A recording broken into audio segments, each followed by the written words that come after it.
केंद्रीय गृह मंत्री अमित शाह ने कोलकाता में ममता बनर्जी सरकार पर तीखा हमला बोला। उन्होंने कहा कि बांग्लादेश में सिंडिकेट, टोल वसूली और कमीशन की व्यवस्था फल फूल रही है।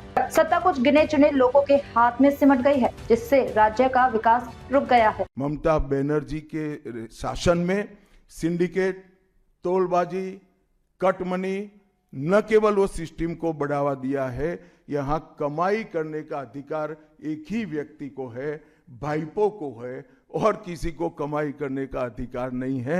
सब में हिस्सेदारी देनी पड़ती है।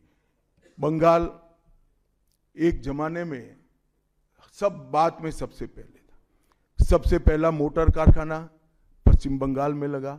सबसे पहला पावर प्लांट 1887 में बंगाल में लगा। सबसे पहली कोयलरी बंगाल में आई। सबसे पहला स्टील प्लांट बंगाल में लगा। देश की सबसे पहली हाई राइज बिल्डिंग बंगाल में बनी। देश की सबसे पहली जूट मिल बंगाल में बनी। देश की पहली मेट्रो ट्रेन बंगाल में आई। एक ही शहर में 2 पोर्ट एक ही जगह है, बंगाल में है। और देश की सबसे पहली आधुनिक यूनिवर्सिटी कलकत्ता यूनिवर्सिटी भी बंगाल में बनी। और विश्व प्रसिद्ध विश्व भारती यूनिवर्सिटी भी, जिसने भारतीय शिक्षा के कंसेप्ट को जमीन पर उतारा, वो भी बंगाल में बनी।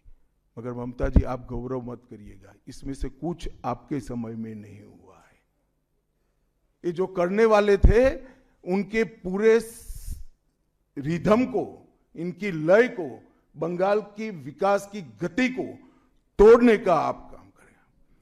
बंगाल आज इंडस्ट्रियल रूप से कंप्लीटली बर्बाद हो चुका है, और ये आपके शासन में ही हुआ है।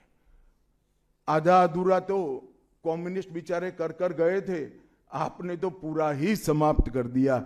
सिंडिकेट राज, तालेबाजी, शत्रुतापूर्ण माहौल, इसके कारण 2011 से 25 के बीच में 7000 से ज्यादा कंपनियां बंगाल छोड़कर बंगाल के बाहर चली गई।